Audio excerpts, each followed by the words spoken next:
Hari ini biasanya kan kalau kita waktu dulu nih ya Gip ya, waktu dulu kita masih di media itu tiap awal tahun, tiap awal kuartal itu kan kita bakal bertanya-tanya ya.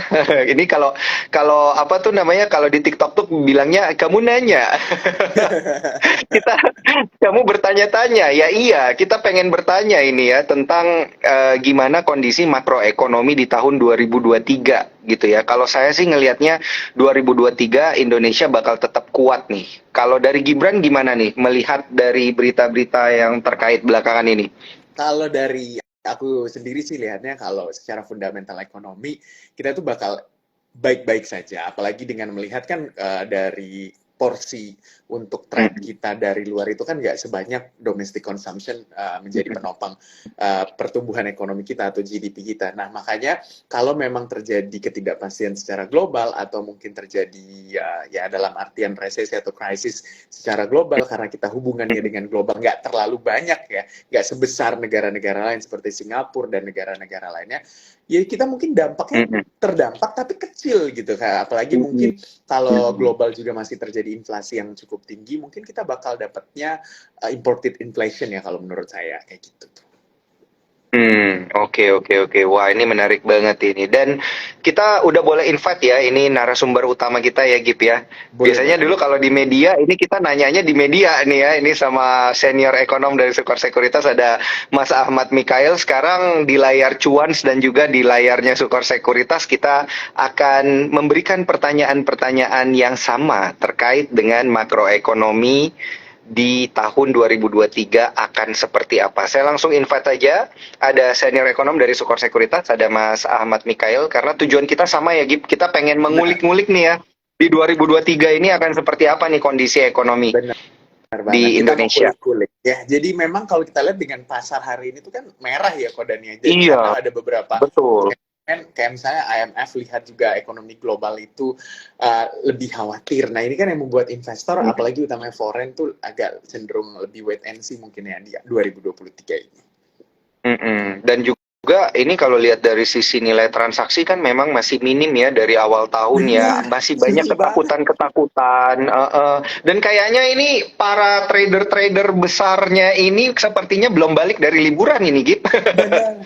Kayak masih ada di luar negeri semua Iya. jalan-jalan. Jadi tentunya kita juga masih menantikan ya transaksi-transaksi jumbo dari para pelaku pasar karena memang belum sampai double digit untuk transaksi kita. Dan juga saya ingin invite ini Mas Ahmad Mikael, di sini tulisannya unable to join. Coba saya ulang lagi untuk invite. Set, udah saya invite. Nanti oke, kita kong kali kong dulu nih Gib. Nanti yang nanya pertama saya, habis itu Gibran ya. Oke, kita tektokannya gitu aja ya. Jadi Kodani, Iya aku, iya iya. Iya. oh, Kodani. Biasa biasa kalau di Oke. TV juga kita kayak gitu kan, kita tektokan dulu nih. Siapa nih yang nanya pertama nih? Biasanya kayak gini. Kalau gambarnya Oke. lagi ke insert. Oke, ini kayaknya ada kendala teknis dari Mas Ahmad Mikael. Mungkin dari Mas Mike boleh request untuk dari Mas Mike-nya mungkin yang harus request untuk join. Nanti sisa kita approve aja. Karena tadi waktu saya invite ini tulisannya unable to join. Nah, sembari itu kita juga ngelihat ya, kalau saya lihat-lihat ya, ini sambil menunggu Mas Mike, saya juga ngelihat ada berita-berita menarik nih dari media yang mengatakan bahwa ramalan IMF mengerikan, katanya Big Cat berguguran, IHSG terjungkal dan Sama lain dong yang sebagainya. kita baca. Nah, sama. Saya juga baca itu, Gip. Lagi baca juga ya. Sama nih. Iya ya tuh kan ini masih kebawa ini hawa-hawa jurnalismenya nih. Oke. Bener-bener. Boleh boleh minta tolong untuk Mas Mike request to join, request live. Nanti akan saya accept langsung di sini karena kalau kita invite di sini sepertinya ada kendala. Oke. Ini memang kalau mau apa tuh namanya kalau mau IG live bertiga berempat ini sering terjadi ya cuan troopers. Tapi benar. sabar aja menanti, ini kita masih berusaha terkoneksi dengan narasumber kita pada malam hari ini. Udah banyak yang menantikan, ini pasti dari Mas Mike ini akan memberikan proyeksi-proyeksi apa, karena proyeksi-proyeksinya dari Mas Mike ini tajam ya, sering kejadian soalnya. Jadi wajib nih kita dengerin. Harus Oke. wajib, apalagi. Oke, udah ada belum? Atau coba saya invite lagi nih, Mas Mike. Siap. Coba kita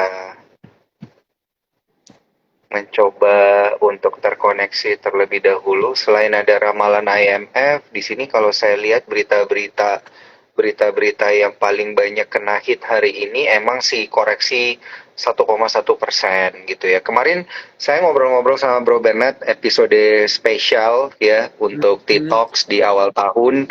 Itu kita masih optimis ya, Santa Claus Rally itu masih bisa ada ya di Januari, bukan Santa Claus Rally, sorry, Januari Effect itu masih bisa terasa gitu, masih bisa terasa untuk tahun 2023 ya, utamanya tentu pasti sama emiten-emiten yang big caps. Bener. Ini coba kita. Nah, kalau Gibran sendiri nih gimana nih? Liriknya lebih banyak kemana? Big caps atau middle caps atau gimana nih? Cerita dikit dong, Gib.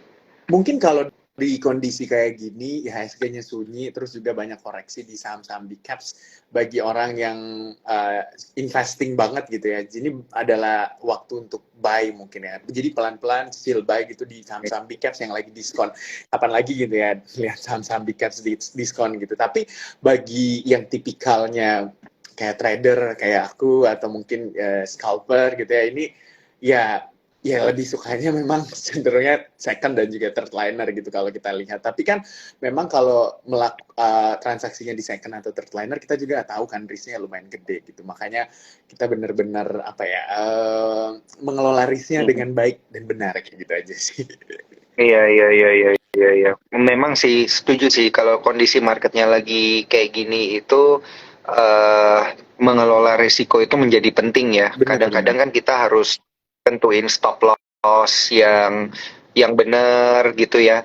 Habis itu kadang-kadang kita juga memang harus atur personal capital yang mau dipakai ini berapa gitu ya, di emiten yang mana dan lain sebagainya gitu. Tapi kalau dilihat-lihat sih kemarin habis ngobrol sama Bro Bernard itu, Bro Bernard lebih banyak ngarahin emiten-emitennya itu memang yang blue chip gitu. Kalau blue chip ada Banking, ada BCA dan juga BNI yang potensial upside-nya masih cukup menarik, dan juga risk dan reward ratio-nya juga ini masih menarik nih untuk diperhatiin oleh para cuan troopers gitu. Jadi memang Ko Daniel, walaupun mungkin saya tiap hari trading gitu ya, tapi hasil tradingnya itu langsung dibeliin saham-saham blue chip gitu. Jadi investingnya juga nggak lupa, itu harus dong, kudu wajib gitu ya.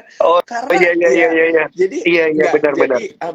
gainnya dibeliin saham blue chip yang lagi diskon, tapi modalnya ya udah di tradingin aja, nggak apa-apa kan. Iya, benar. Oh, jadi maksudnya itu gini ya, ketika kita trading di saham-saham yang misalnya small cap atau middle cap, kita dapat cuannya langsung ditabung di saham blue chip gitu ya. Benar. Oh, oke. Wah, menarik juga nih. Jadinya yang kekumpul yang blue chip, yang kondisinya memang saat ini lagi setengah antara mau naik dan juga mau koreksi gitu ya. Tapi kita nabung dulu aja gitu ya, dulu aja. Iya.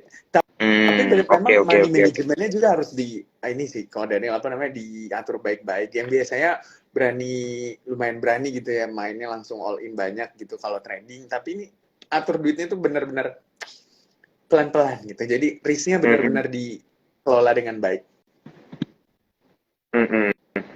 Oke. Ini saya baru dapat informasi dari Mas Mike, katanya memang akan sedikit telat. Jadi kita ngobrol-ngobrol dulu nih tentang market, Gip, tentang sentimen-sentimen pasar kan udah biasa ya, udah biasa kita nih ngobrol-ngobrol tentang sentimen market. Kalau kita lihat memang hari ini ada informasi dari IMF ya, yang sama-sama tadi saya sama Gibran juga lihat ya, dimana kalau kita lihat ini katanya investor itu masih cenderung merespon negatif ya proyeksi ekonomi global yang dikeluarkan oleh IMF gitu. Karena kepala IMF atau ini kayaknya tantenya Gibran ini, Kristalina Georgieva. Georgieva. Itu katanya memperingatkan di tahun 2023 ini akan menjadi tahun yang berat karena mesin utama pertumbuhan di mana itu adalah negara Amerika, Eropa dan China semuanya akan mengalami aktivitas yang melemah gitu ya. Untungnya kita di Indonesia itu kayak tadi kita sudah sepakat di awal ya, ekonomi kita masih kuat, kita masih prone to energy, to commodity gitu ya. Harga komoditas juga masih di atas, masih berkali-kali lipat dari harga yang biasanya ada gitu ya. Maksudnya kayak batu bara biasanya harganya 60-70 sekarang masih di 200-300 gitu ya. Inilah yang membuat kita masih cukup apa ya istilahnya cukup resilient. Nah, cuman kita nggak tahu nih, yang minta batu bara kan biasanya dari China gitu kan. Nah, kalau misalnya permintaan dari China ini melemah, ini yang biasa membuat ekonomi kita juga jadinya melambat. Nah, gitu. Benar-benar Kalau banget. kalau dari Gibran sendiri gimana nih? Ya, walaupun mungkin permintaan batu bara dari negara-negara maju itu melambat, apalagi kan kalau kita lihat banyak negara yang sebelum-sebelumnya itu benar-benar melakukan transisi atau mulai transisi ke green energy, tapi ketika pandemi semuanya come back again to coal lagi kan, balik lagi ke coal gitu, karena memang secara cost coal itu lebih murah ketimbang yang lainnya gitu. Nah, harga kalau menurut aku sih kita akan tetap diuntungkan dengan ekspor coal kita kan, karena harga coal 70 aja kita udah untung, apalagi kalau di atas 300 bahkan 400 gitu, kita itu masih untung banget gitu. Nah, mungkin PR-nya bagi Indonesia secara makro adalah cost membiayai ekonomi, karena kan konsumsi gitu ya, harus ngasih subsidi, terus juga harus ngasih ya berbagai macam subsidi dan bantuan sosial lainnya. Nah, itu kan benar-benar membutuhkan cost. Jadi artinya kalau saya sih kutip apa yang dikatakan Bu Sri Mulyani, 2023 itu benar-benar tahun yang optimis tapi antisipatif. Jadi tetap optimis tapi harus antisipatif juga dengan kondisi makroekonomi global. Nah, itu kita lihat seberapa kuat nantinya implementasi dari anggaran pendapatan dan belanja negara kita ketika benar-benar dibelanjakan sama pemerintah untuk membiayai ekonomi kita atau pos-pos anggarannya, seberapa penyerapannya juga seberapa maksimal kayak gitu. Nanti dilihat dengan, karena kan kalau maksimal penyerapan APBN-nya pasti ekonominya bertumbuh dan juga berjalan kan. Mm-mm. Betul, betul, betul, betul. Dan juga ada terkait dengan komoditi, kita juga dari Sukor ini lagi suka ngelihat emiten-emiten emas gitu ya. Wah, Jadi kalau para cuan troopers ngelihat kan emiten-emiten emas itu naik karena memang harga emas acuannya itu walaupun naiknya sedikit di beberapa waktu belakangan ini, tapi dia bertahan di atas level 1.800-an gitu. Nah, jadi ini menarik nih untuk perhatiin MDKA sama BRMS gitu ya, karena kemarin memang kita udah sempet discuss dengan direksi dari BRMS yang mengatakan bahwa ya memang kalau harga emas itu naik 1.800, potensial upside-nya dan juga profit-nya dari mereka akan meningkat, karena kalau dari BRMS sendiri itu ngelihat bahwa mereka punya harga emas itu dipatoknya di 1.500 gitu. Jadi dibayangin ya, kalau harganya 1.800 berarti profitnya ada 300 lebih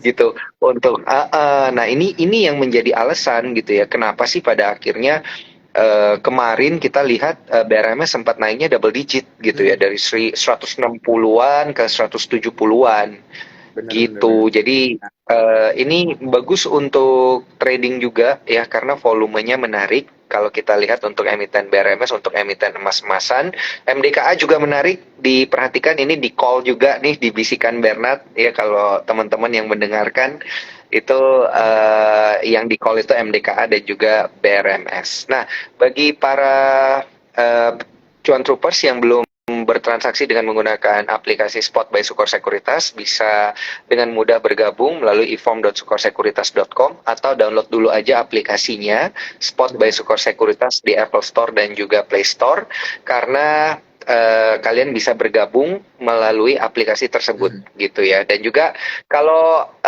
mau join di Cuans untuk latihan-latihan transaksi dan belajar-belajar bertransaksi, ini gimana nih, Gip?